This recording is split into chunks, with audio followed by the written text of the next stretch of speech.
সোণাপুৰৰ পৰা মই জুবিন গাৰ্গে কৈছো, ছিংগাপুৰত কোনো সেইকেইটা তাত নাই নহয়। মই এতিয়া খাৰঘুলি কাহিলীৰ পৰা ক'তোৱে নাই। মই এতিয়া সোণাপুৰ, মাথো সোণাপুৰ। সোণাপুৰে মোৰ শেষ ঘৰ, শেষ মঞ্চ। এতিয়াৰ পৰা গান নাগাওঁ আৰু মই মাথো শুনিম।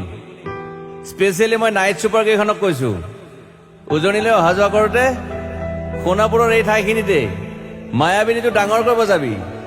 ৰৈ থাকিম উজাগৰে ৰাতিৰ বুকুত। মই আগতেও কৈছিলো আৰু এতিয়াও কৈছো, মোৰ কোনো জাতি নাই, মোৰ কোনো ধৰ্ম নাই।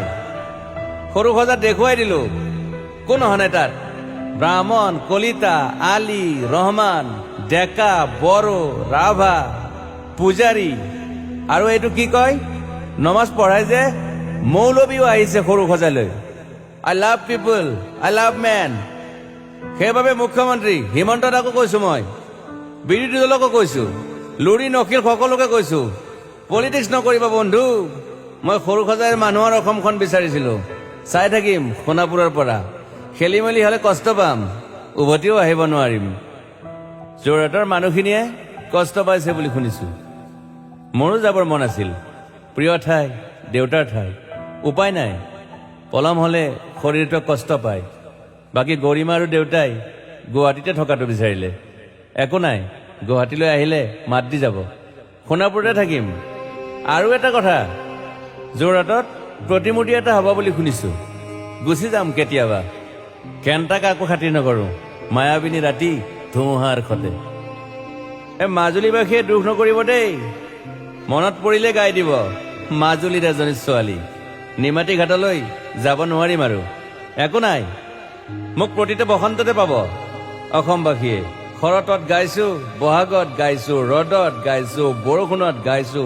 দুখৰ গান, সুখৰ গান, শিশু, মুক্তি, মায়া, অনামিকা। মাথো নতুন গান গাব নোৱাৰিম। বন্ধ হৈ থাকিল চেলা সকলো। এতিয়াৰ পৰা আৰু শুনিম শেষ মঞ্চখনৰ পৰা। সোণাপুৰেৰে পাৰ হৈ গলে গাই যাব কেতিয়াবা ধুমুহাৰ খতে।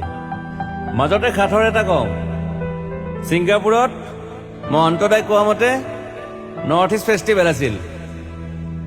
মই আগতেও কৈছো, সাগৰ মোৰ প্ৰিয়।